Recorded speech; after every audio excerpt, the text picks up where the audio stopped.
Okay, चलिए सीधे आज की इस बहुत ही इंटरेस्टिंग चर्चा में डाइव करते हैं। एक कॉर्पोरेट मेंटर की तरह अगर सोचा जाए तो आज के इस कॉम्प्लेक्स वर्कप्लेस में एम्बिशियस प्रोफेशनल्स आगे कैसे बढ़ सकते हैं। आज हम मिलकर रॉबर्ट ग्रीन की बेहद मशहूर और हाँ थोड़ी कंट्रोवर्शियल किताब द 48 लॉज ऑफ पावर को डीकोड करेंगे और देखेंगे कि आखिर इसके प्रैक्टिकल कॉर्पोरेट लेसन्स क्या हैं।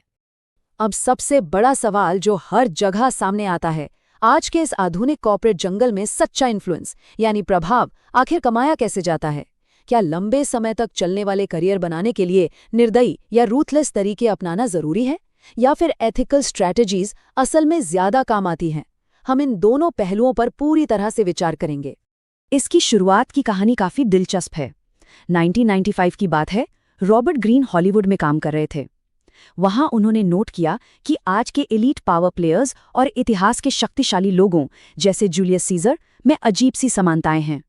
1998 में ये किताब प्रकाशित हुई और देखते ही देखते इसका प्रभाव आग की तरह फैलता गया। 2009 में रैपर 50 सेंट के साथ कोलैबोरेशन हुआ और आज सीईओज, कलाकार और यहां तक कि कैदी भी इससे प्रभावित हैं। ये अपने आप में इस किताब का विशाल कल्चरल इम्पैक्ट दिखाता है। तो इस पूरे विश्लेषण का सफर कुछ इस तरह रहेगा। पहले हम कॉर्पोरेट गेम को समझेंगे, फिर इन 48 नियमों को डिकोड करेंगे। उसके बाद बात आएगी सही स्ट्रैटेजी और अनएथिकल मैनिपुलेशन के फर्क की। हम ये भी देखेंगे कि टॉक्सिक तरीके आखिर उल्टी बाजी क्यों मार जाते हैं, और एंड में सच्ची एथिकल पावर पर चर्चा करेंगे। ये इफेक्टिवली एक ऑर्गेनाइज्ड सिलेबस है उन सभी एम्बिशियस लीडर्स के लिए जो पावर को सही ढंग से समझना चाहते हैं। चलिए पहले पड़ाव से शुरुआत करते हैं, सत्ता का कॉर्पोरेट खेल। अगर ध्यान से देखा जाए तो कॉर्पोरेट दुनिया एक बहुत बड़ा कॉम्प्लेक्स सोशल गेम है। जो नए और मासूम लोग इस गेम के नियम नहीं समझते, उन्हें अक्सर प्रमोशंस में पीछे छोड़ दिया जाता है या फिर पूरी तरह बायपास ही कर दिया जाता है। और यहाँ रॉबर्ट ग्रीन का एक बहुत ही जबरदस्त थॉट सामने आता है। उनका मानना है कि पावर या सत्ता अक्सर खुद को छिपाने की कोशिश करती है और ये दिखाने का नाटक करती है कि वो असल में जितनी है उससे कहीं ज्यादा फ्रेंडली और बेनाइन है। हर वर्क प्लेस में ऐसे छिपे हुए डायनेमिक्स होते हैं जिन्हें सर्वाइव करने के लिए पहचानना बेहद जरूरी है। असल में देखा जाए तो वर्क प्लेस एक कॉर्पोरेट जंगल की तरह है। यहाँ प्रोफेशनल्स को तय करना होता है कि वो शिकारी बनेंगे या शिकार। अगर वर्कप्लेस पॉलिटिक्स और इन पावर लॉज की अवेयरनेस हो तो खुद को शिकार बनने से आसानी से बचाया जा सकता है। ये जागरूकता सीधे एक डिफेंसिव शील्ड की तरह काम करती है। तो फिर पावर का ये खेल आखिर खेला कैसे जाता है? इन भारी भरकम 48 नियमों को कॉर्पोरेट सर्वाइवल के मुख्य थीम्स में बांट कर देखते हैं ताकि इन्हें डाइजेस्ट करना आसान हो जाए। इन्हें समझने का सबसे बेस्ट तरीका है इन्हें 4 मेन कैटेगरीज में डिवाइड करना: navigating authority, information control, handling rivals और बिल्डिंग लेवरेज। जब इन लॉज को इस तरह ऑर्गेनाइज किया जाता है तो पूरी प्लेबुक एक झलक में क्लियर हो जाती है। बॉस को कैसे हैंडल करना है, राइवल से कैसे निपटना है, सब कुछ एक फ्रेमवर्क में फिट हो जाता है। लेकिन वेट, क्या इन नियमों को ब्लाइंडली फॉलो करना चाहिए? चलिए law 1 never outshine the master को ही ले लीजिए। ये रूल कहता है कि बॉस को हमेशा सुपीरियॉरिटी फील कराओ। पर साइंटिफिक हकीकत में एक डरपोक या एवरेज बॉस को अपीजिंग करने के चक्कर में कई बार करियर एक डेड एंड में स्टैग्नेट हो जाता है। एम्बिशियस लोगों के लिए हमेशा पर्दे के पीछे छिपे रहना एक बहुत बड़ी गलती साबित हो सकती है। जरा डेटा की तरफ देखिए। हार्वर्ड बिजनेस रिव्यू की रिसर्च बताती है कि जो मैनेजर्स डोर ओपन करते हैं और अपनी जूनियर्स को विजिबिलिटी देते हैं, वहां प्रमोशंस में 30% तक का बूस्ट देखा गया है। इसका सीधा मतलब है कि स्ट्रेटेजिक विजिबिलिटी एब्सोल्युटली क्रूशल है। बॉस से डरकर छिपने के बजाय सही लोगों के सामने वैल्यू दिखाना ही आगे बढ़ने का रास्ता है। एक और लॉ पर नजर डालते हैं।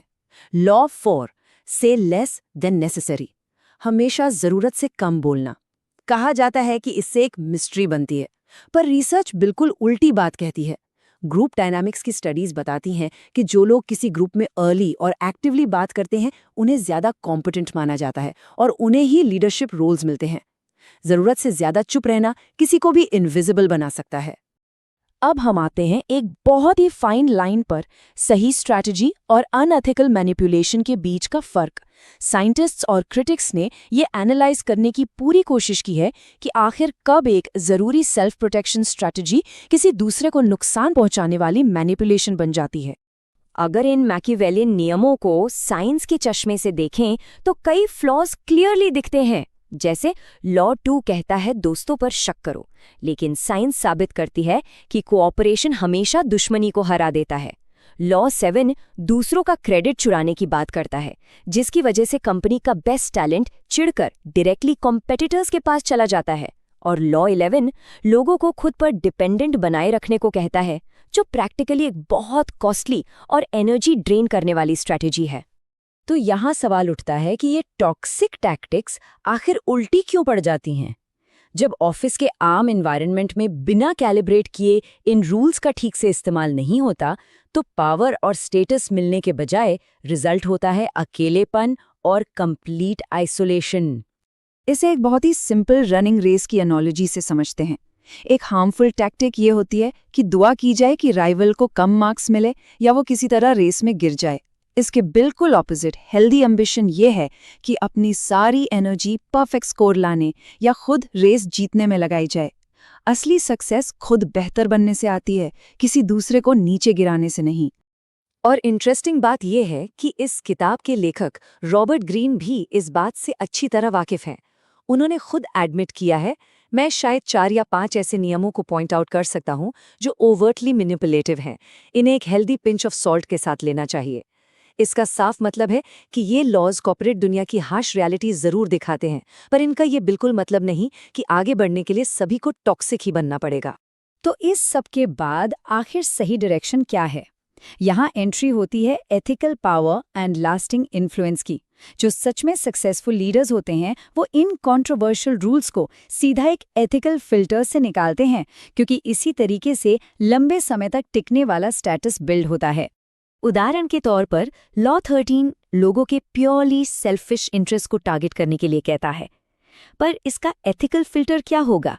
सिर्फ और सिर्फ स्वार्थ पर फोकस करने से एक सिनिक एनवायरनमेंट बनता है। इसके बजाय इंट्रिंसिक मोटिवेशन और हायर आइडियल्स के जरिए एक डीप ट्रस्ट और लॉयल्टी बिल्ड की जा सकती है। एक बड़े और अच्छे मकसद के लिए लोग सच में दिल से जुड़ते हैं। अगर हम एक कॉर्पोरेट मेंटर की इस पूरी प्लेबुक को समराइज करें तो लेसन बहुत क्लियर है। दूसरों को अपने ऊपर डिपेंडेंट बनाने के बजाय सेल्फ सफिशिएंट बने, स्ट्रेटेजिक तरीके से शाइन करें ताकि लेवरेज मिले, अपनी प्रेजेंस और वैल्यू ओपनली डिस्प्ले करें और जो अच्छा काम करे उसे प्रॉपर क्रेडिट भी दें। यही हेल्दी एम्बिशन का वो तरीका है जिससे करियर एथिकली आगे बढ़ता है। चलिए इस विश्लेषण को एक आखिरी और बहुत ही थॉट प्रोवोकिंग सवाल पर खत्म करते हैं। इस तेज कॉर्पोरेट दुनिया में लंबे समय तक टिकने वाला प्रभाव आखिर किस फाउंडेशन पर बनेगा? क्या ये मैनिपुलेशन के डर पर टिका होगा या फिर कॉम्पिटेंस, काबिलियत और ट्रस्ट की ठोस नींव पर? ये एक ऐसी चॉइस है जो हर एक एम्बिशियस प्रोफेशनल को अपने सफर में खुद तय करनी होती है। उम्मीद है आज की इस चर्चा से पावर डायनामिक्स को समझने का एक नया नजरिया जरूर मिला।